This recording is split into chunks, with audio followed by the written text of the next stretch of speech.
Hello everyone, welcome to my channel. So this is our new series that is decoding GSTR 9. मेरे को भी मेरे जब मैं सीए कर रहा था या आर्टिकलशिप के टाइम पे बहुत प्रॉब्लम्स आती थी जीएसटीआर 9 में। पर्टिकुलरली इतनी सारी टेबल्स हैं, इतने सारे पार्ट्स हैं, तो समझ नहीं आता है कि किस में क्या भरे। तो हम लोग इस सीरीज में, इस पर्टिकुलर सीरीज में हम लोग एक एक पार्ट को लेके और उसको प्रॉपर्ली डिकोड करेंगे कि किसके अंदर क्या जाना चाहिए। और मैं उन सब के बारे में डिटेल में विद एग्जांपल्स जिनका हो सकेगा उनका डिस्कस करूंगा। तो रोज एक एक पार्ट की या एक दिन छोड़ के एक दिन में एक एक पार्ट की वीडियोस डाला करूंगा। तो आपको जो भी पार्ट रेलेवेंट लगे आप वहां से देख सकते हैं। फाइनली इसके हम लोग एक समरी भी अपलोड करेंगे जिसके अंदर पूरा फॉर्म जीएसटीआर 9 में क्या पे क्या क्या भरा जाना है उन सब की डिटेल्स रहेगी।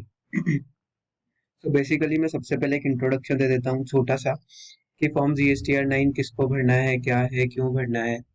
तो अगर हम देखेंगे तो जीएसटी के रिटर्न्स में मेनली जो क्वार्टरली और मंथली फाइलर्स हैं उनके लिए दो रिटर्न फॉर्म्स प्रिस्क्राइब्ड है। एक जीएसटीआर 1 और एक जीएसटीआर 3 बी। जीएसटीआर 1 हम लोग पूरे साल फाइल करते हैं, जीएसटीआर 3 बी भी हम लोग पूरे साल फाइल करते हैं। उसके अंदर बहुत सारे तरह की सप्लाईज और उन पे टैक्स डिक्लेयर करके उन पे टैक्स का पेमेंट किया जाता है। अभी दिक्कत यह है कि जब हम जीएसटीआर 1 फाइल कर रहे हैं तो पहली चीज तो उस रिटर्न को अमेंड करने का कोई ऑप्शन नहीं है हमारे पास। तो पता भी नहीं चलेगा अगर कभी गलती हो भी गई तो, क्योंकि हम लोग भी नेग्लिजेंस में रह सकते हैं कि यार चेंज तो होएगा ही नहीं। उसके बाद अगर हम कोई बिल या इनवॉइस अमेंड कर भी पा रहे हैं, जो सिंगल इनवॉइस या मल्टीपल इनवॉइस किसी टैक्स पीरियड के अमेंड कर रहे हैं, तो वो भी हमारा सिर्फ सिंगल टाइम अमेंडमेंट जाता है। हम लोग किसी इनवॉइस को री अमेंड नहीं कर सकते। फॉर एग्जाम्पल 100 नंबर का इनवॉइस है, मैंने एक बार उसमें कुछ अमेंडमेंट डाल के कोई वैल्यू को ऊपर नीचे कर दिया, तो मैं दोबारा उसी 100 नंबर के इनवॉइस को अमेंड नहीं कर पाता।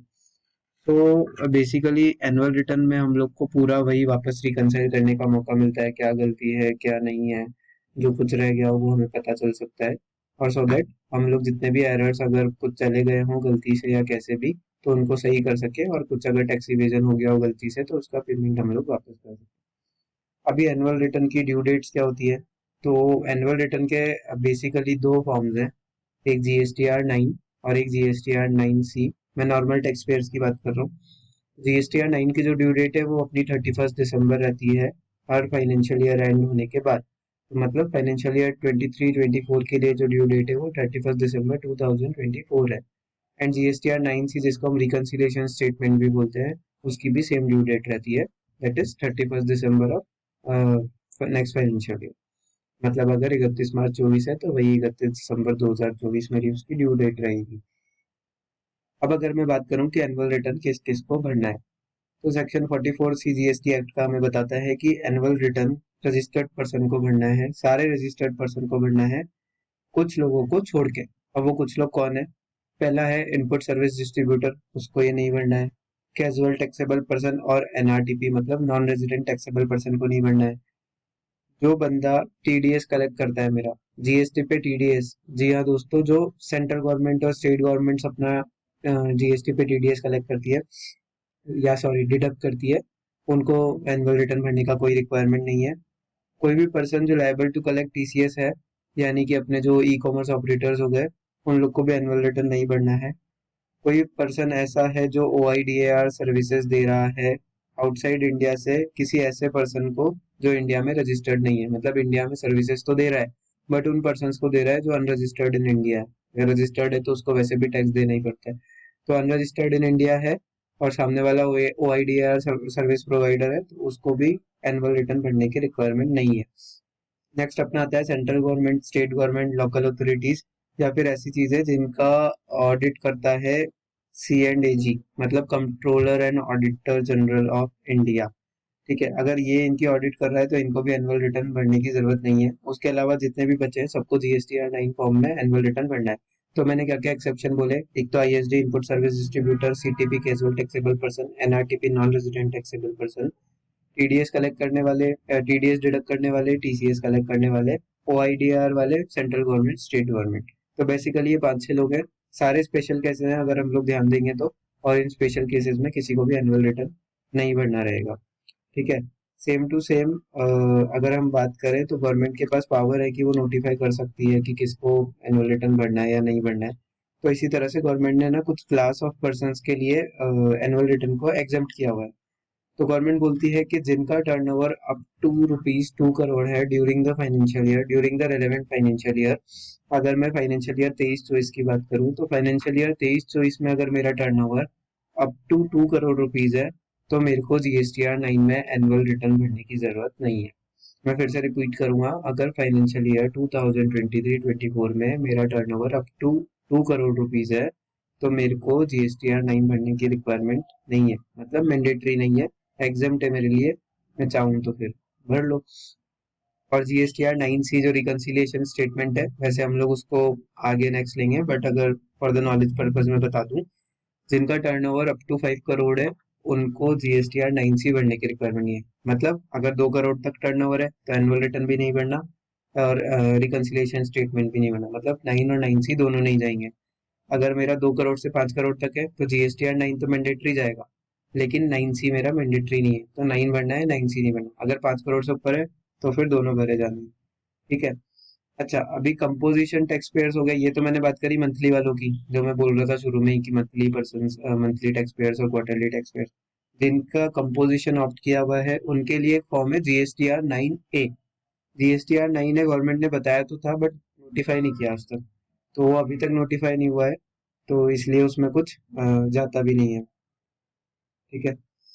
और उसके अलावा अभी GSTR 4 में जो हम लोग कंपोजिशन का नॉर्मल रिटर्न होते हैं, उसी को एनुअल रिटर्न बोलते हैं, उसकी ड्यू डेट ऑलरेडी जा चुकी है 30 अप्रैल को, तो उसी में भरा जाता है।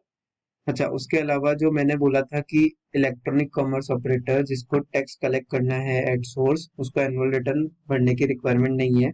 अब उसमें आप डालो एक एडिशन। एडिशन क्या डालना है, उसको एनुअल रिटर्न GSTR 9 में नहीं भरना है, उसको एनुअल रिटर्न GSTR 9B में भरना है, पहली बात तो। लेकिन वो मैंने इसलिए बोला था क्योंकि GSTR 9B भी आज तक नोटिफाई नहीं किया गया है, तो सिंस GSTR 9B है ही नहीं, तो भरेगा किसमें, तो इसलिए उनको भी नहीं भरना है अभी तो। और कंपोजिशन वालों का भी 9 है, अभी नहीं आता है, उनको भी नहीं भरना है। तो बचा कौन, क्वार्टरली और मंथली वाला टैक्स पेयर, जो नॉर्मल बंदा है, जो नॉर्मल टैक्स देता है, सिर्फ उसको एनुअल रिटर्न भरने की रिक्वायरमेंट रह जाती है। उसके बाद अगर अब हम बात करें, तो इस साल का भी एनुअल रिटर्न का फॉर्म नोटिफाई हो चुका है, उसमें कुछ चेंजेस हैं, तो वो चेंजेस भी हम लोग साथ में ही लेते हुए चलेंगे कि उसमें कैसे क्या क्या करना है, या किस तरह पे क्या क्या रिपोर्टिंग्स होगी।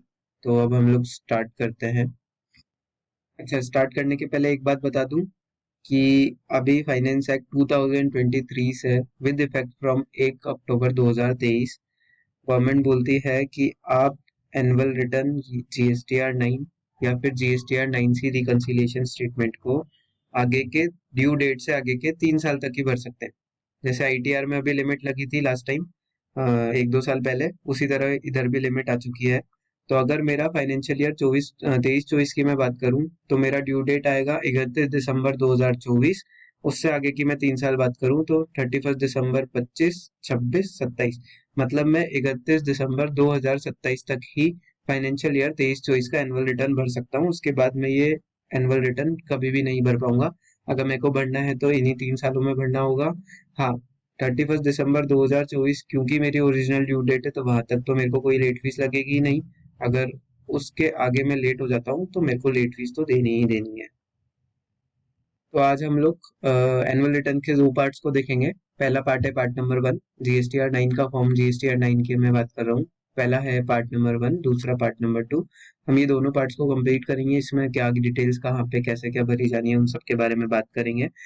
मोस्टली जो एनुअल रिटर्न से रिलेटेड डेटा है वो हम लोग सोर्स करते हैं GSTR 1 या फिर GSTR 3 भी, इन दोनों को मिला के। इन दोनों से मोस्टली हमारा एनुअल रिटर्न का डेटा सोर्स हो जाता है, बट हम लोग उसको बुक्स को भी कंसिडर करना पड़ता है, उसको भी पूरा रिकंसाइल करके चलना पड़ता है, क्योंकि 9C में मेरे को वो काम आता है। ठीक है। तो अगर मैं बात करूं फॉर्म GSTR 9 के पार्ट नंबर 1 की, तो 1 के अंदर ना 3 टेबल्स हैं। पहला टेबल क्या बोलता है कि फाइनेंशियल ईयर क्या है। ये सब मेरा ऑटोमेटिक आएगा, मैं सिर्फ एक बार को ब्रीफ दे रहा हूँ। अगर मैं पोर्टल पे भरने जाऊंगा तो ये मेरा ऑटो पॉपुलेट होता है। तो फाइनेंशियल ईयर मेरा क्या है, तो यहाँ पे अगर हम लोग बात करें 2023-24 का भर रहे हैं, तो यहाँ पे 23-24 लिखा हुआ आ जाएगा। दूसरा मेरा पार्ट आया GSTN का, तो GSTIN भी मेरा ऑटोमेटिक यहाँ पे आएगा, ऑटो पॉपुलेट होके। लीगल नेम मेरा क्या होता है, जो मेरा नेम एज पर पैन है, मतलब जब मैंने GST नंबर लिया होगा तो मेरे पैन नंबर में जो मेरा नेम आ रहा है, वो ही नाम यहाँ पे मेरा शो होएगा।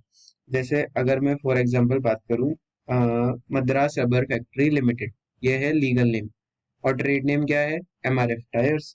तो एमआरएफ तो जाएगा ट्रेड नेम में 3B के अंदर, और लीगल नेम में आएगा Madras rubber factory limited 3A के अंदर। ट्रेड नेम वो होता है जिस नाम से उसको जाना जाता है।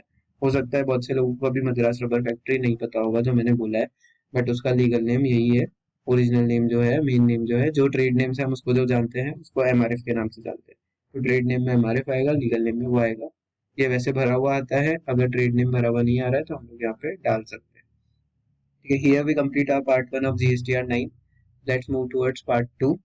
पार्ट 2 के अंदर हम लोग को उन सप्लाईज की डिटेल देनी है जिन पे मुझे टैक्स देना है। ठीक है, पार्ट 2 के अंदर मेरी वो सप्लाईज रिपोर्ट होगी जिन पे मेरे को टैक्स देना है, और जिन पे मेरे को टैक्स नहीं भी देना है, क्योंकि इसके अंदर पूरा आउटवर्ड और इनवर्ड सप्लाईज का डिटेल जाता है। ठीक है, लेकिन पार्ट 2 के अंदर भी दो टेबल्स है, table number 4 and table number 5। अगर मैं बात करूँ ये, तो टेबल नंबर 4 यहाँ पे है, और टेबल नंबर 5 मेरा यहाँ पे है। तो पहला जो टेबल नंबर 4 है वो आज हम कंप्लीट करेंगे पूरी तरह से। टेबल नंबर 4 के अंदर सिर्फ वो सप्लाईज आती है जिन पे मेरे को टैक्स देना है।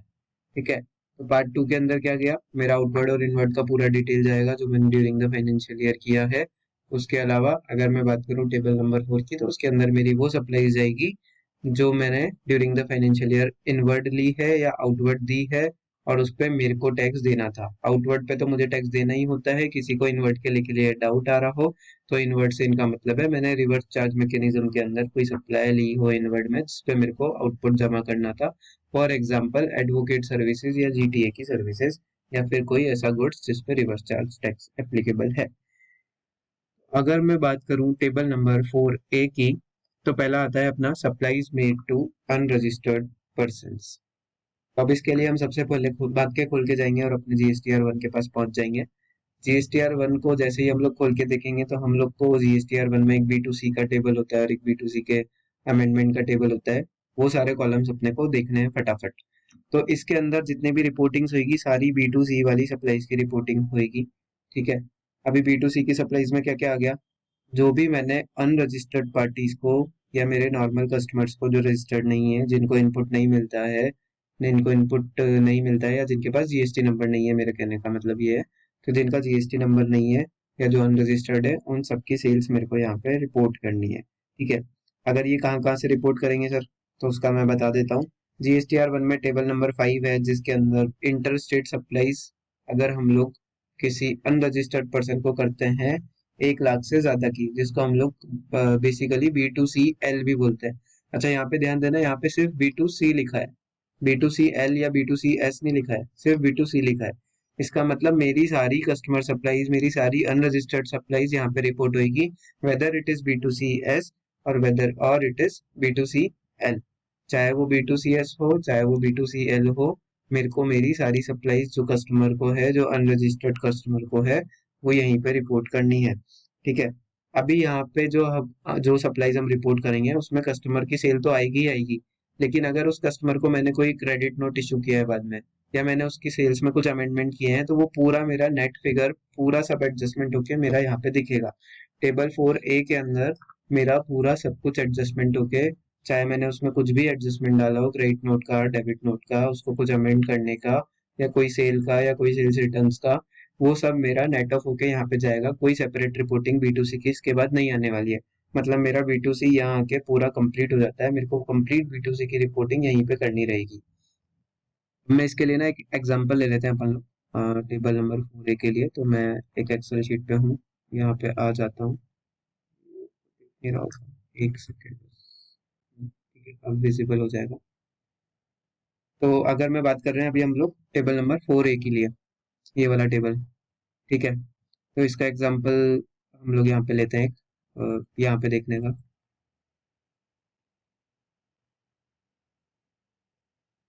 तो मेरा, अगर मैं एग्जांपल के लिए बोलूँ कि मैंने कुछ कॉलम्स लिए हैं, टेबल नंबर 4 है जिसकी हम बात कर रहे हैं, इसके अंदर B2C रिपोर्ट होएगा, tax period, taxable value, CGST, SGST। For simplicity मैंने C और SC लिया है, IGST भी आ ही सकता है। ठीक है, मान लो मैंने नवंबर 23 के अंदर कुछ taxable value, let's say 1 lakh का कुछ मैंने सेल किया, उस पर मेरा 18% टैक्स था, तो 9,000 CGST SGST मेरा आ गया। लेकिन फिर मेरे को लगा कि यार इस सेल के बाद तो मेरे को कुछ गड़बड़ हो गई, अगले साल अगले महीने मेरे को क्रेडिट नोट देना पड़ा। तो मैंने क्रेडिट नोट दे दिया। ये सिंगल इनवॉइस की बात नहीं कर रहे हैं हम लोग, पूरे महीने की सेल की बात कर रहे हैं। तो हो सकता है मैंने दिसंबर 2023 में कुछ क्रेडिट नोट दिया, लेट से 11,000 का। ठीक है, ये हम लोग नेगेटिव में एक बार बोल दिया। अगर मैंने 11,000 का क्रेडिट नोट दिया तो इस पे मेरा जो टैक्स बना वो मेरा बना 990 रुपये। तो इतना मैंने रिवर्स कर दिया होगा उस साल, उस महीने में, दिसंबर 23 में। फिर मुझे लगा यार ये क्रेडिट नोट तो गलत चला गया, तो मैंने अमेंड कर दिया क्रेडिट नोट। और अमेंड मैंने किया ये लेट से February 24 में। February 24 में अमेंड करके मैंने इसको 1,000 रुपये से कम कर दिया क्रेडिट। मेरे को 10,000 का ही देना था, तो मैंने क्या करा, ये कम कर दिया। अब मेरा जो नेट, अगर मैं बात करूं B2C में मेरा कितना सेल निकल के आया, तो मैंने ये 1 लाख लिया था, इसमें से मैंने 11 का क्रेडिट नोट दिया था, फिर 1,000 इस क्रेडिट नोट को वापस कम कर दिया था। तो मेरा नेट जो मेरा टेबल 4A के अंदर रिपोर्ट होएगा, वो मेरा ये रिपोर्ट होएगा, ये वाली फिगर। इसका मतलब समझे, जितना भी एडजस्टमेंट करना था, जो भी वैल्यूज एडजस्टमेंट थे, जो भी अमेंडमेंट्स थे, वो सब मैंने इधर एक सेपरेट वर्किंग करी। उसके बाद मैंने टोटल फिगर निकाला और वो फिगर मैंने रिपोर्ट कर दिया कहाँ पे जाके, GSTR 9 में B2C के कॉलम में जाके। मतलब अनरजिस्टर्ड पर्सन की सारी रिपोर्टिंग यहाँ पे एक साथ आ जाएगी। अब हम लोग नेक्स्ट कॉलम की तरफ बढ़ते हैं, टेबल नंबर 4B। इसमें वैसे कुछ डाउट आएगा नहीं, आए तो अपने को कमेंट सेक्शन में बता देना। टेबल नंबर 4B, 4B के अंदर हम लोग को ये रिपोर्ट करना है कि हमने कितनी सप्लाईज रजिस्टर्ड पर्सन को करी। टेबल नंबर 4A में हमने रिपोर्ट किया था unregistered person, table number 4B में किया था रजिस्टर्ड पर्सन, जिसको हम लोग प्यार से B2B या फिर बिजनेस टू बिजनेस भी बोलते हैं। इसके अंदर क्या क्या आएगा, तो इसके अंदर जितना भी मैंने रजिस्टर्ड डीलर्स को सेल किया है वो, या फिर यूआईएन होल्डर्स को सेल किया है वो। ये यूआईएन क्या होता है, unique identification number. Unique identification number क्या होता है, तो ये होता है जो अपनी एम्बेसीज होती है दूसरी कंट्रीज की, जिनसे बेसिकली गवर्नमेंट को टैक्स नहीं लेना है, या कुछ फॉरेन कंसुलेट्स होते हैं, गवर्नमेंट ऑफिसेज होते हैं, उनको गवर्नमेंट टैक्स नहीं करती है। उनको गवर्नमेंट टैक्स नहीं करती है, लेकिन मान लो मेरे पास वो कुछ सामान लेना है, तो मैं थोड़ी मानूंगा कि आपको टैक्स नहीं लगाना है या वो। तो हम लोग टैक्स लगा के देते हैं। उनके पास GSTIN नंबर की जगह यूआईएन नंबर होता है। वो यूआईएन नंबर हम लोग अपने B2B सप्लाईज में कोट करते हैं, एंड देन आफ्टर वो गवर्नमेंट से उस टैक्स का वापस रिफंड ले लेते हैं। These are UIN bodies. तो अभी हम लोग नॉलेज पर्पज से रखेंगे, तो B2B सप्लाईज के अंदर यूआईएन वाली और B2B वाली सारी सप्लाईज रिपोर्ट हुई। लेकिन अनलाइक B2C में जैसे हमने अमेंडमेंट्स और क्रेडिट नोट्स को एडजस्ट कर दिया था, वैसे B2B में नहीं करना है। ये वाली वैल्यू यहाँ पे ग्रॉस चलेगी। सिर्फ B2C नेट चल रही थी, क्योंकि B2C होता है, अगर मैं देखूँ तो B2C मेरी छोटी सी बात है, छोटा ट्रांजेक्शन है। अगर एडजस्ट कर भी दिया कस्टमर का कस्टमर में, तो किसी कस्टमर को कुछ फर्क नहीं पड़ जाएगा। B2B में पूरा इनपुट का चेन B2B से रन करता है। तो इस केसेस में मेरे पास पूरा ट्रेल होना चाहिए कि कौन सी सप्लाई थी, किसका क्रेडिट नोट दिया, कब दिया, वो क्रेडिट नोट एलिजिबल भी था नहीं था टैक्स लगने के लिए। तो इसलिए B2B को मेरा ग्रॉस रखा गया है और B2C को मेरा नेट रखा गया है। तो B2B में मेरे को जो सप्लाईज रिपोर्ट करनी है टेबल नंबर 4B के अंदर, वो मेरी ग्रॉस सेल्स रिपोर्ट होगी। For example during the year मैंने 10 लाख का सेल किया और 1 लाख का क्रेडिट नोट दे दिया, तो मेरा यहाँ पे पूरा 10 लाख आएगा। अभी आप बोलोगे कि 1 लाख कहाँ आएगा, फिर 1 लाख का नीचे अलग से कॉलम दिया हुआ है, वहां पे जाके माइनस होता है, यहाँ पे 10 लाख ही दिखता है। तो मतलब मोटा मोटी मेरा रिपोर्ट 9 लाख ही होएगा यहाँ पे, लेकिन वो नीचे जाके नेट ऑफ होएगा, उसके बाद 9 लाख होएगा। उसके पहले मेरे को पूरा यहाँ पे 10 लाख का ग्रॉस अमाउंट दिखाना पड़ेगा, एंड देन आफ्टर मैं उसके नीचे क्रेडिट नोट को एडजस्ट करके 1 लाख एडजस्ट करके नीचे 9 लाख दिखा पाऊंगा। अब अगर मैं एक एग्जांपल के तौर पे बात करूं, तो B2B को मैं वो सप्लाईज भी कर सकता हूं जो सामने वाले के लिए रिवर्स चार्ज में टैक्सेबल हो। कैसे, मान लो मैं हूं एक गुड्स ट्रांसपोर्ट एजेंट, GTA। मैंने क्या करा, फ्रेट की सर्विसेज दी मिस्टर ए को कि ये आपका 1 लाख का बिल पकड़ो जी, और इस पे GST RCM में जमा करा देना। अब मेरे लिए तो ये सेल हो गई B2B। लेकिन मैंने क्या बोला था स्टार्टिंग में, कि मेरे को इसमें वो सेल रिपोर्ट करनी है टेबल नंबर 4 में, या फिर पार्ट 2 के टेबल नंबर 4 में, जिस पे टैक्स मेरे को पे करना है। देखो, details of advances inward and outward supplies made during the financial year on which tax is payable. अगर मेरे को उस पर टैक्स पे करना है, इसका मतलब वो ये हुआ कि अगर मैंने यहाँ पे कोई सप्लाईज दिखाई है तो उस पर टैक्स का चार्ज, टैक्स की लायबिलिटी मेरे ऊपर होनी चाहिए, ना कि रेसिपिएंट के ऊपर। तो अगर ऐसा कोई केस है कि मैं जो सेल कर रहा हूँ उस पे सामने वाले को आरसीएम में टैक्स देना है, तो वो यहाँ पे नहीं आएगा। उसके लिए सेपरेटली टेबल 5 में जगह दी गई है, उसको वहां पे रिपोर्ट किया जाएगा। ठीक है। और इसके अंदर मैं वैसे ही पहले ही बता चुका हूँ कि यहाँ पे सारा रिपोर्टिंग ग्रॉस में होएगा, नेट में नहीं होएगा, ये खास तौर पे ध्यान में रखें। अभी हम लोग बढ़ते हैं टेबल नंबर 4C की तरफ, जो है मेरा zero rated supply on payment of tax except supplies to SEZ। अभी अगर मैं बोलूंगा कि यहाँ से हटा के इधर नीचे दे दिया तो उसमें कोई दिक्कत वाली बात नहीं है, वो यही हुआ है। उन्होंने बाइफरकेशन रखने के लिए रिपोर्टिंग पर्पज से एक्सपोर्ट को ऊपर कर दिया और SEZ सप्लाईज को नीचे कर दिया। तो पहली चीज तो जीरो रेटेड सप्लाई क्या होती है? जीरो रेटेड सप्लाई होती है अगर हम लोग कुछ गुड्स और सर्विसेज को एक्सपोर्ट करते हैं, या फिर हम लोग SEZ डेवलपर या SEZ यूनिट को कुछ सेल करते हैं, उसको जीरो रेटेड बोला जाता है। जीरो रेटेड का मतलब क्या हुआ? जी हाँ, इस पे जीरो रेट ऑफ टैक्स है, हम लोग इस तरह से मान सकते हैं, इस पे टैक्स की लायबिलिटी नहीं आती है, लेकिन कुछ कंडीशंस है। अगर मेरे को without payment of tax export करना है तो मुझे उसके लिए ईयर स्टार्ट होने के पहले या ड्यूरिंग द ईयर में भी LUT फाइल करना पड़ता है। उस LUT को फाइल करने के बाद ही मैं बिना पेमेंट ऑफ टैक्स के एक्सपोर्ट कर सकता हूँ। काउंट बोलेंगे उसको जीरो रेटेड ही, चाहे मैंने टैक्स दिया हो नहीं दिया हो वो बात अलग है, बोलेंगे उसको जीरो रेटेड सप्लाई ही। लेकिन उसके अंदर दोनों ऑप्शन गवर्नमेंट ने हमको दिए है। पहला ऑप्शन है आप रिफंड ले लो इनपुट टैक्स क्रेडिट का, मतलब उसके लिए LUT फाइल करो और टैक्स मत जमा करना उस सप्लाई पे और उसका रिफंड ले लेना। दूसरा ऑप्शन है कि हम लोग IGST का पेमेंट करके उसको सेल करें और फिर उस पेमेंट का वापस रिफंड ले लें। तो यहाँ पे इन्होंने कौन सी सप्लाई बोली है? जिसपे मेरे को टैक्स पे करना है। मैं वापस बोल रहा हूँ, जिसपे मेरे को टैक्स पे करना है वो रिपोर्ट होगी। मतलब ये हुआ कि मैंने अगर LUT फाइल नहीं करी है, मैंने विदाउट पेमेंट ऑफ टैक्स को एक्सपोर्ट नहीं किया है, मैंने with payment of tax export किया है, या with payment of tax zero rated supply करी है। मैं C और D कॉलम साथ में ले रहा हूँ। अगर मैंने with column of tax with payment of tax supply करी है जीरो रेटेड, या मैंने with payment of tax SEZ को कुछ सप्लाई किया है, तो वो मेरा यहाँ पे ही रिपोर्ट होगा। कंफ्यूजन खत्म करने के लिए किसका भी एग्जांपल ले लेते हैं। तो टेबल नंबर 4C में हम लोग हैं। अब यहाँ पे ध्यान दीजिएगा। हाँ, तो टेबल नंबर 4C हम लोग बात करेंगे एक्सपोर्ट या SEZ सप्लाईज का।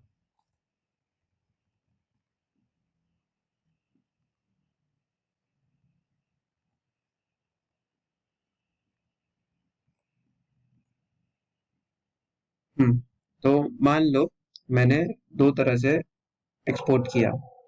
नवंबर 23 में मैंने LUT नहीं भरा हुआ था, और मैंने फिर जनवरी 24 में लास्ट नेक्स्ट एक्सपोर्ट किया, तो उस टाइम मैंने LUT भर रखा था। मतलब मैंने यहाँ पे विद पेमेंट ऑफ टैक्स किया एक्सपोर्ट, या अंडर LUT।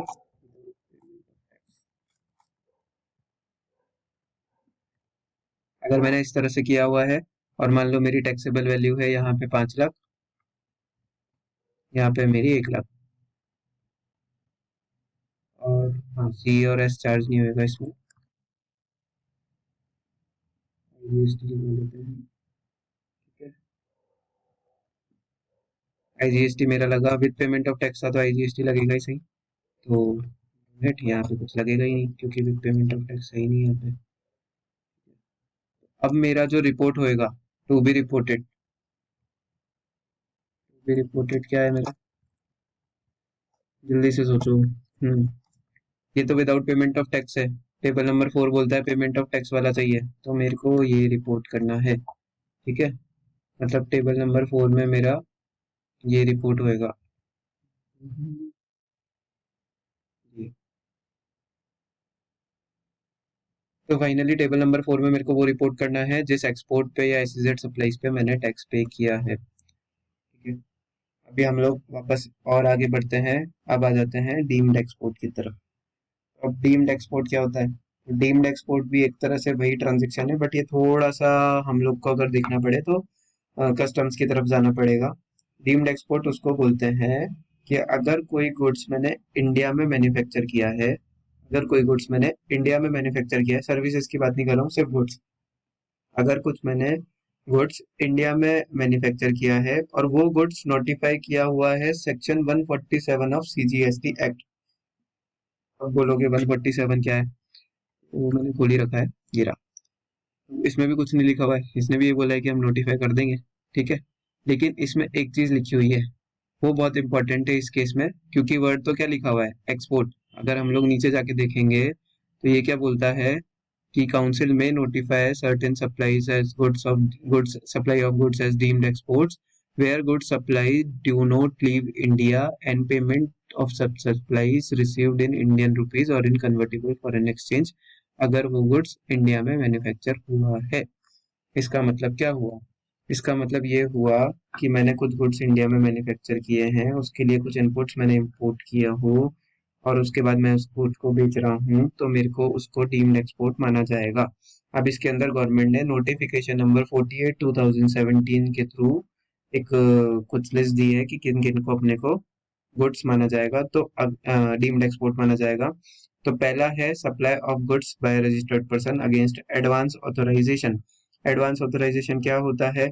एडवांस ऑथराइजेशन ये होता है कि हम लोग किसी चीज के फिजिकल एक्सपोर्ट को करने के लिए, उसके इनपुट को प्रोक्योर करने के लिए एक ऑथराइजेशन ले लेते हैं गवर्नमेंट से कि हम लोग इसको इंपोर्ट कर रहे हैं और फिर हम इससे ये एक्सपोर्ट करेंगे, उसको बोलते हैं एडवांस ऑथराइजेशन।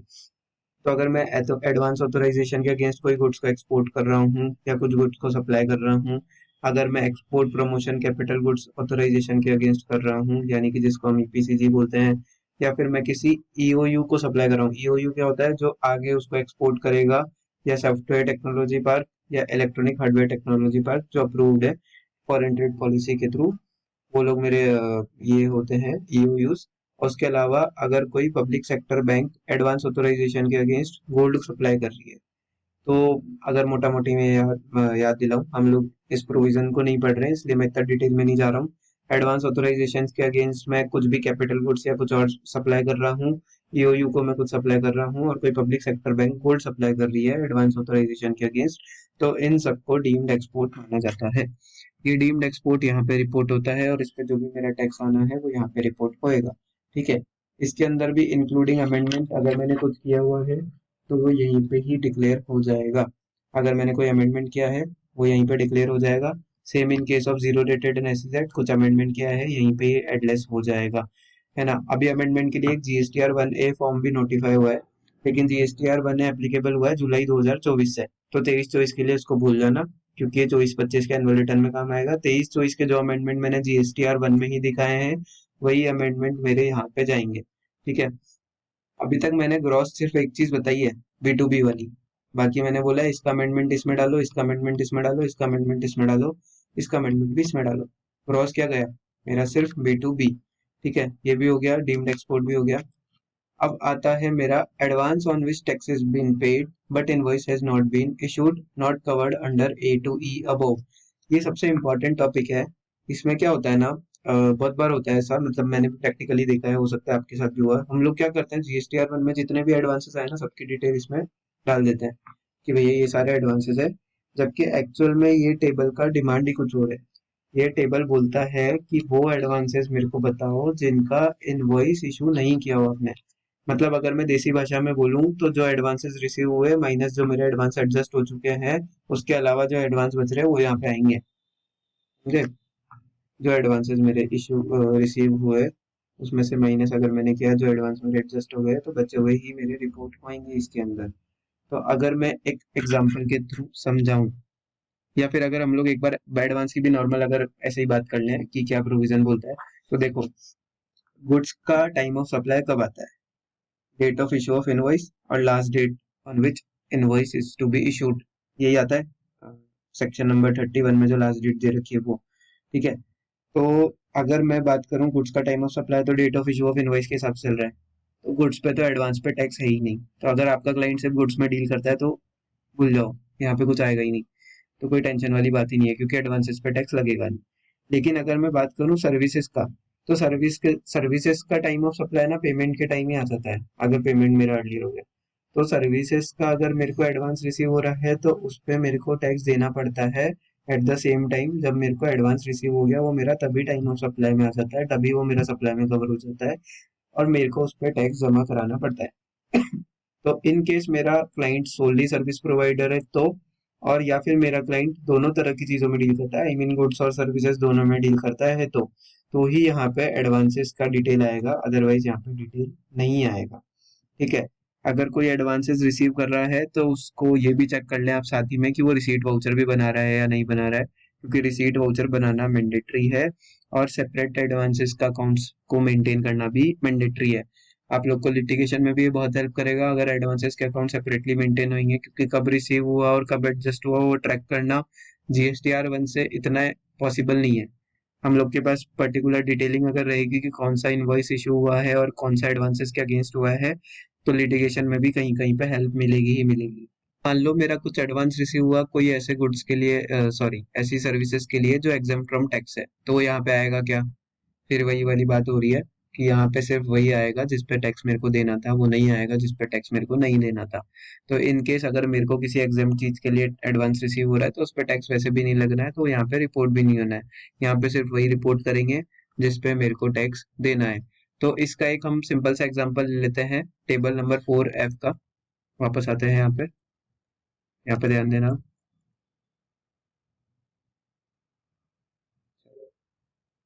तो हम लोग बात कर रहे हैं टेबल नंबर 4F की, एडवांसेस रिसीव्ड, छोटा छोटा लिख देता हूँ, फॉर विच इनवॉइस नॉट।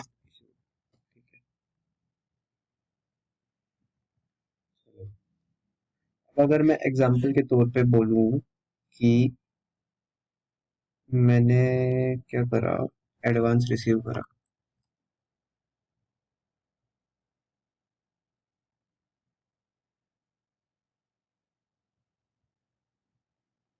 ठीक है, एडवांस मेरा रिसीव हुआ लेट्स से अगस्त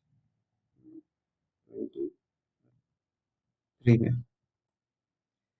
मेरे को रिसीव हुए 10 10 लाख रुपए। वही वापस फेवरेट रेट ले लेते हैं अपनी, 9% GST, 9% GST। इतना मैंने टैक्स जमा करा दिया। I am a supplier of services.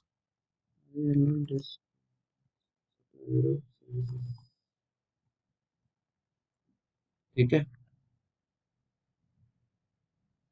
Good answer.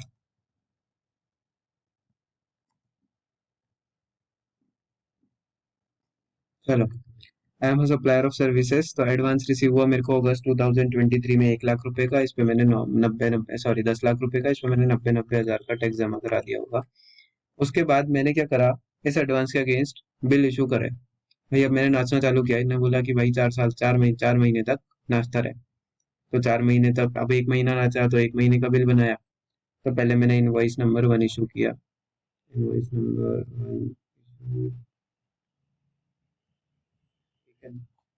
Invoice 1 issue किया मैंने दिसंबर 23 में। 1 महीने नहीं नाचा मैं नवंबर में, सीधे दिसंबर में नाचे। ठीक है, तो पहला इनवॉइस बना भैया 2 लाख का। 2 लाख का बन गया, सेम रेट ऑफ टैक्स लग गई। ठीक है, नेक्स्ट फिर मैंने करा यार एक और इनवॉइस इशू करते हैं। तो हमने करा जनवरी 24 का, वापस वही 2 लाख का। 2 लाख का इशू करके इस पे भी 18 18 हजार का टैक्स था। ठीक है, फिर मैंने February 24 में इशू करा।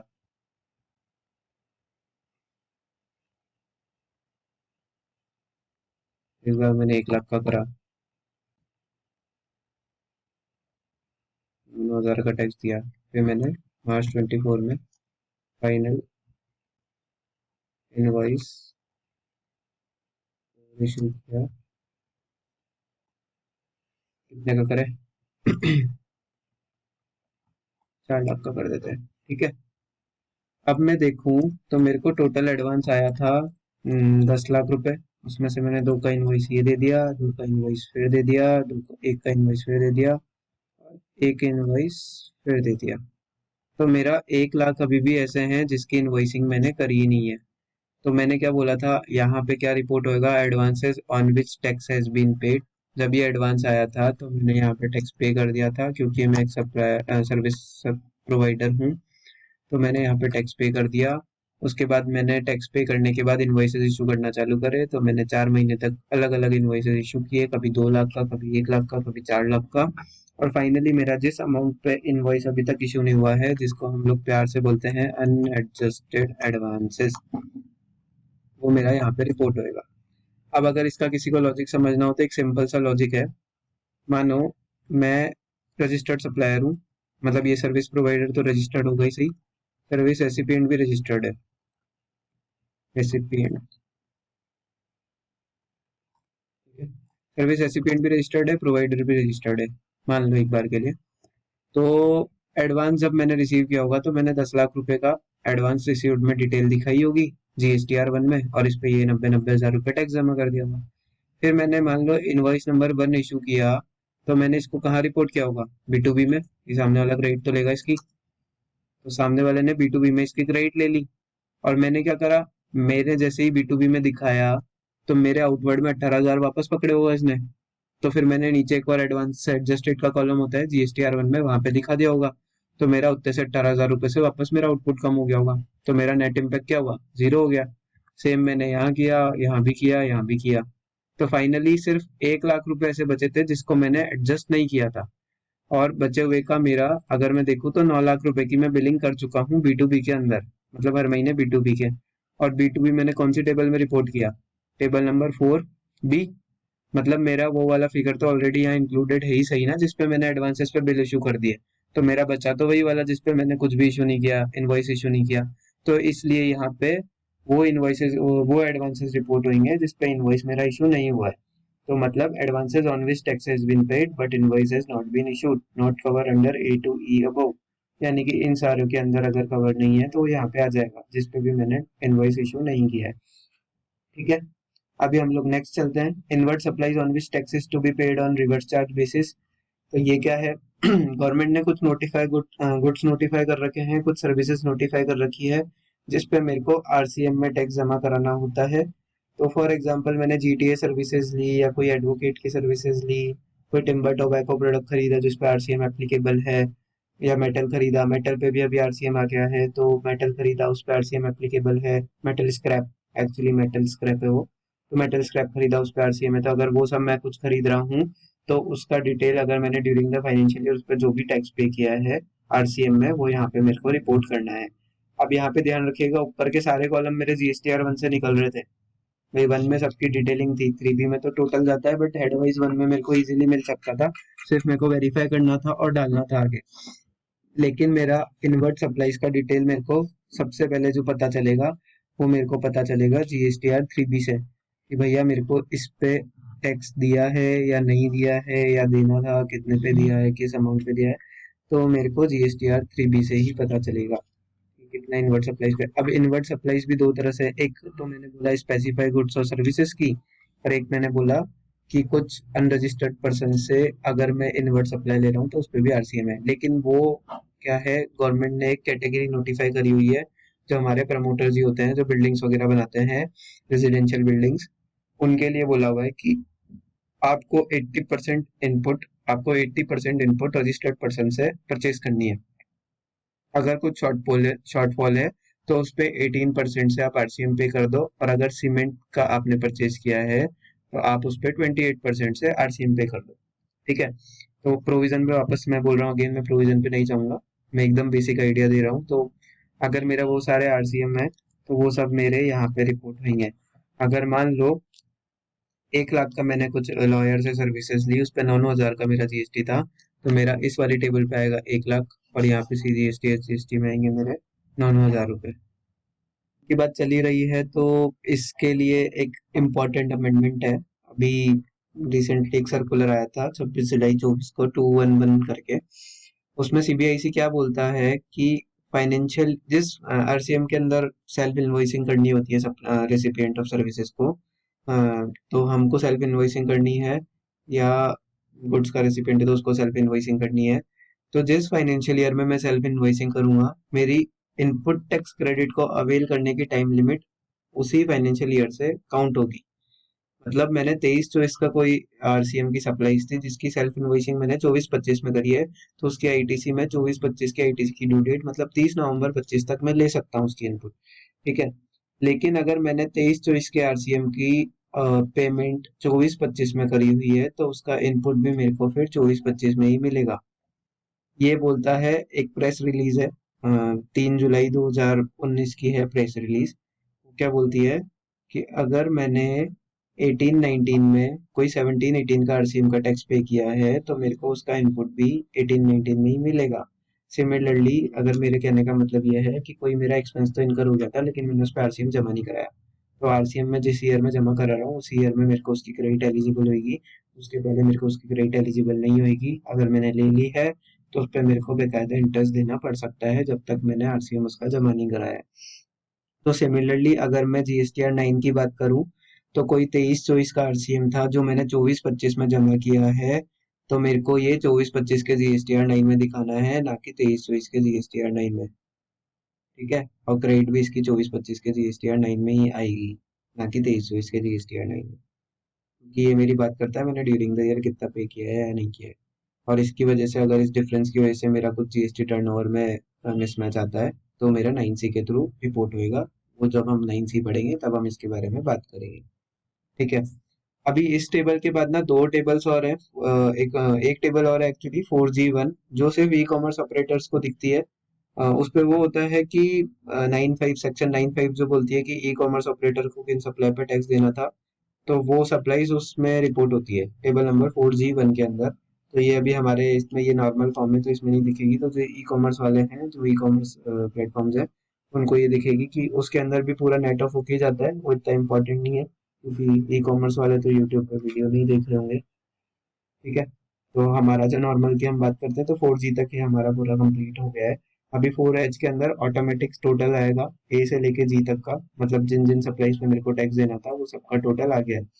अब अगर हम नीचे बात करें तो ये तो मेरा टोटल नॉर्मल मेरा सेल था। अभी क्रेडिट नोट्स, डेबिट नोट्स और कुछ अमेंडमेंट अगर मैंने किए हैं तो उनकी भी नेटिंग ऑफ होगी। अब देखो 4I क्या बोलता है, credit note issued in respect of transaction specified in B2E above. B2E क्या है मेरा, ये रहा, registered person, zero rated supply, supply to SEZ, deemed export. इन ट्रांजेक्शन के रेस्पेक्ट में अगर मैंने कोई भी क्रेडिट नोट इशू किया है तो वो मेरा यहाँ पे रिपोर्ट होगा। इसका मतलब क्या हुआ, ये सारे ट्रांजेक्शन ग्रॉस में रिपोर्ट होंगे। आई गेस मैंने पहले शायद इधर भी नेट बोल दिया था। एक्चुअली नेट ऑफ अमेंडमेंट मेरे को बोलना था जीएसटीआर बनने वाला। तो अमेंडमेंट अगर है जीएसटीआर बने है 1A अगर हम लोग फाइल कर रहे हैं तो वो तो मेरा इधर ही जाएगा। लेकिन अगर मेरा कोई क्रेडिट नोट है तो वो फिर मेरा नीचे जाएगा यहाँ पे 4I के अंदर। तो अमेंडमेंट मेरा उससे मतलब अमेंडमेंट का था। और अगर क्रेडिट नोट है तो क्रेडिट नोट मेरा यहाँ पे नीचे रिपोर्ट होएगा। अब क्रेडिट नोट इशू करने की भी टाइम लिमिट है। मेरा 30 नवंबर 2024 तक फाइनेंशियल ईयर 23-24 का क्रेडिट नोट जीएसटी लगा के इशू हो सकता है। अगर उसका टाइम निकल गया है तो फाइनेंशियल या कमर्शियल क्रेडिट नोट दिया जाएगा, टैक्स वाला क्रेडिट नोट नहीं दे सकते।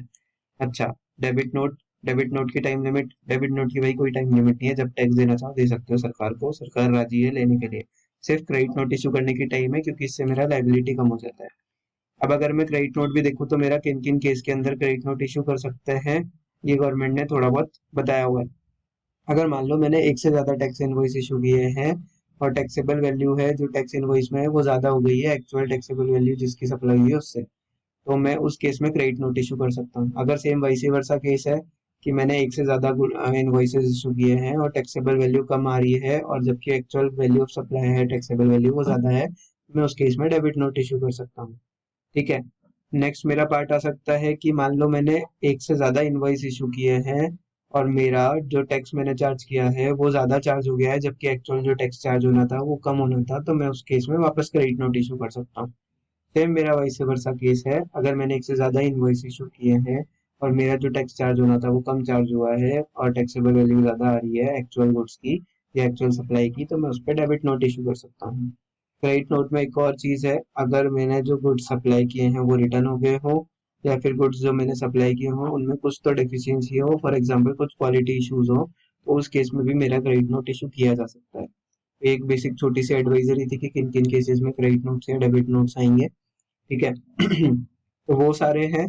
तो यहाँ पे ऊपर इन सबकी ग्रॉस रिपोर्टिंग हुई है तो क्रेडिट नोट्स यहाँ पे रिपोर्ट हो जाएंगे या डेबिट नोट्स है तो वो यहाँ पे रिपोर्ट हो जाएंगे। ठीक है, लेकिन सिर्फ B2C ऐसा था जिसके अंदर सब कुछ नेटिंग ऑफ हो रखी थी, अमेंडमेंट भी, डेबिट नोट भी, क्रेडिट नोट भी, सब इधर ही थे। तो यहाँ पे इसके क्रेडिट नोट नहीं आएंगे, डेबिट नोट या क्रेडिट नोट जो B2C के हैं मेरे।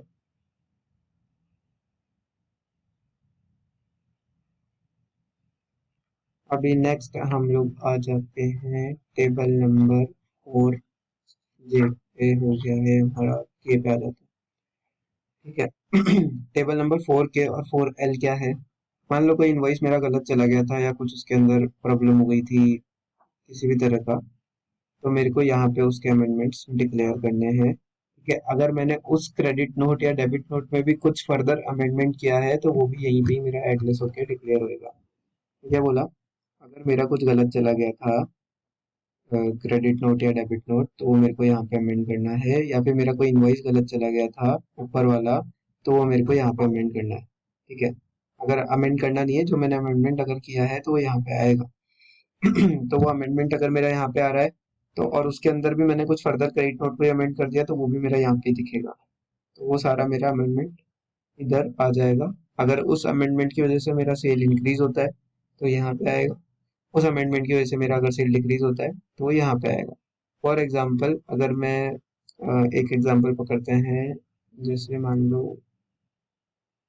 B2C में तो आएगा नहीं, एडवांसेस, चलो नया ही बनाना पड़ेगा। बना देते हैं। तो एक बार यहाँ पे ले लेते हैं टेबल नंबर है अपना 4 के एंड 4 एल।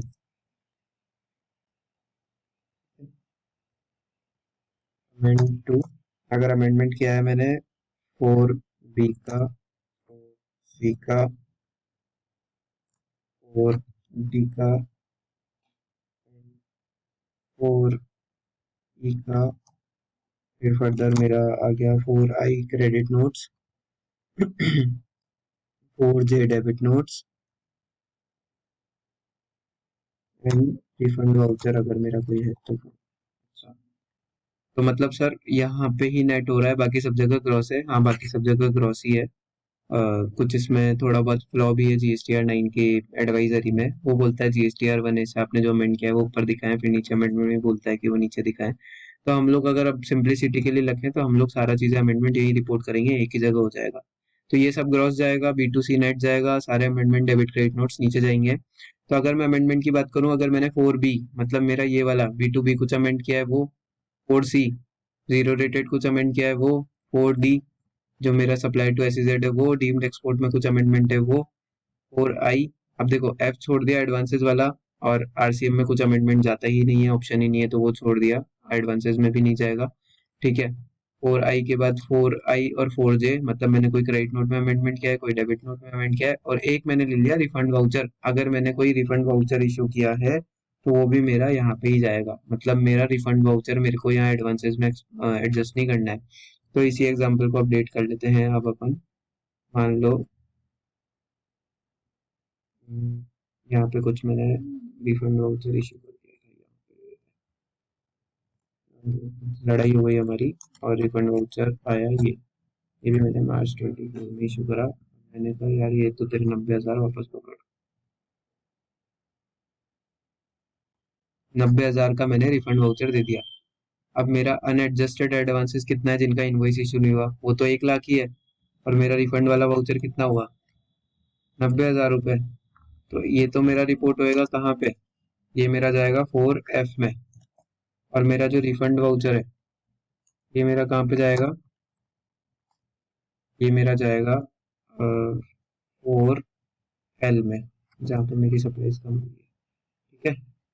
तो इस तरह से अगर मैं देखूंगा तो मेरा नेट रिपोर्टिंग कितने का हुआ, नेट तो मेरा 10,000 का ही रिपोर्ट हुआ, जो सही है, क्योंकि अगर मैं यहाँ पे देखो, यहाँ पे मेरे 1 लाख आ रहा था, 90,000 और हटाता तो 10,000 ही रह जाता। तो नेट रिपोर्टिंग सही हो रहा है, बट रिपोर्ट करने का तरीका कितना अलग है। रिफंड वाउचर है तो रिफंड वाउचर मेरा यहाँ पे रिपोर्ट हो रहा है, और अनएडजस्टेड एडवांसेस है वो मेरे ऊपर रिपोर्ट हो रहे हैं। मतलब मेरा 1 लाख का अनएडजस्टेड था, उसमें से मैंने नीचे दिखाया कि यार 90,000 मैंने रिफंड कर दिया, तो नेट ऑटोमेटिक मेरा 10,000 ये पकड़ लेगा। तो रिफंड वाउचर ऊपर, उसके अलावा B2C के अलावा जितने भी अमेंडमेंट्स है एडवांसेस को छोड़ के, वो सब मेरे यहाँ पे रिपोर्ट होंगे, ठीक है। अगर मेरा उस एडवांस अमेंडमेंट का टैक्स इम्पैक्ट ऐसा आता है कि मेरा टैक्स इंक्रीज हो रहा है तो यहाँ पे रिपोर्ट होएगा 4K में, अगर डिक्रीज हो रहा है तो 4L में रिपोर्ट होएगा। अब अगर मैं इसको एक बार देखूँ तो यहाँ पे बना लेते हैं फटाफट से, और इसको कंप्लीट करते हैं पर्टिकुलर्स देन आफ्टर मेरा टैक्स पीरियड ले लेता हूँ मैं वापस टैक्सेबल अमाउंट, अगर आई जीएसटी लेते हैं,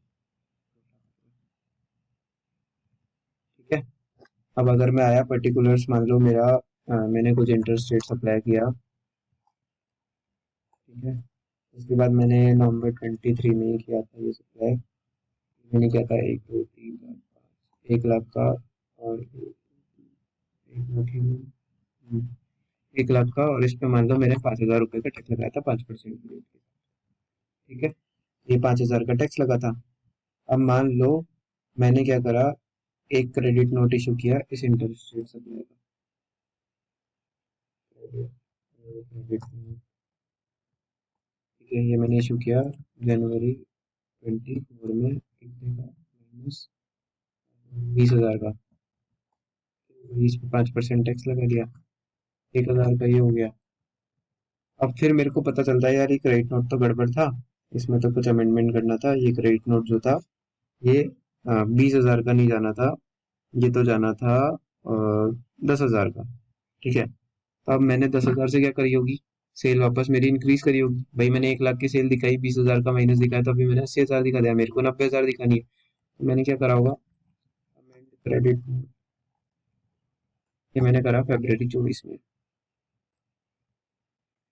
ठीक है। और इस पे फिर मैंने वापस, सॉरी, 05 से मैंने टैक्स लगा दिया, ठीक है। जब मैंने ये रिपोर्ट करा तो मेरा क्या हुआ, अगर मैं देखूं मेरा इंटरेस्ट रेट सप्लाई मैंने कहाँ पे रिपोर्ट किया होगा, टेबल नंबर 4B में, तो ये तो मेरा गया रिपोर्टिंग टेबल, अगर अपन यहाँ पे बनाए तो ये जाएगा मेरा 4B में। उसके बाद मैंने क्रेडिट नोट इशू किए, वो क्रेडिट नोट मेरे कौन सी टेबल में गए, आ जाओ फटाफट, ये रहा 4 नंबर I, ये मेरा गया 4I में। और अमेंडमेंट जो मैंने कुछ क्रेडिट नोट के किए वो मेरे कहाँ पे गए, इससे मेरी सेल क्या हो रही है, इंक्रीज, इंक्रीज वाला कौन सा है, के वाला, तो ये मैं दिखाऊंगा 4K में। मतलब अगर एक ही इनवॉइस के रेस्पेक्ट में मेरे 3 ट्रांजेक्शन हो रहे हैं तो उसकी मेरी 3 जगह पे रिपोर्टिंग हो रही है, देख लो GSTR 9 में। This is the beauty of GSTR 9। Interstate supply मैंने पहले यहाँ पे रिपोर्ट करी, फिर उसका क्रेडिट नोट मैंने नीचे रिपोर्ट किया, फिर मैंने उस क्रेडिट नोट में भी कुछ अमेंडमेंट किया था वो मैंने, और उसके नीचे 4K टेबल नंबर में रिपोर्ट किया। तो ये रिपोर्टिंग इस तरह से चलेगी, ये मैंने पहले ही बोला था कि ये पूरा ग्रॉस में जाएगा B2B, उसका क्रेडिट नोट यहाँ पे आएगा, और अगर कुछ भी अमेंडमेंट है चाहे क्रेडिट नोट में हो, चाहे इनवॉइस में हो, चाहे रिफंड वाउचर हो, तो वो मेरा प्लस और माइनस होके यहाँ पे आएंगे। मुझे नहीं लगता इसमें कुछ प्रॉब्लम होगी, तो आगे चलते हैं, वाइंड अप करते हैं। अब यहाँ पे देखो वो सब टोटल ले लेगा I2L का, I2L कौन सा, ये वाला, ये प्लस माइनस के सिंबल है, इसके अकॉर्डिंग ही लेता है ऑटोमेटिक, और ऊपर सब टोटल A to Z का इसने ले ही लिया है, इसमें सबको प्लस ही किया है, ठीक है। और उसके बाद नीचे मेरा supplies and advances on which taxes to be paid, table number 4N के अंदर H+M जो मेरा सब टोटल है, उन दोनों को जोड़ के ये मेरा टोटल सप्लाईज और एडवांसेस दिखा देगा जिस पर टैक्स मेरे को देना था या मैंने दिया है, ठीक है। And here we complete our table number 4। इसमें कुछ भी डाउट होता है आप मेरे को प्लीज बताएं, और टेबल नंबर 5 हम लोग अब नेक्स्ट सेशन में टेकअप करेंगे। इसके अंदर ज्यादा कुछ नहीं है, सारा एग्जाम सप्लाई से रिलेटेड है, जो मेन पार्ट है वो अपना चालू होगा ITC से रिलेटेड, वो भी हम लोग लेटर ऑन टेकअप करेंगे। So that's it from my side. Thank you so much for listening patiently. This is Akshat Jain signing off.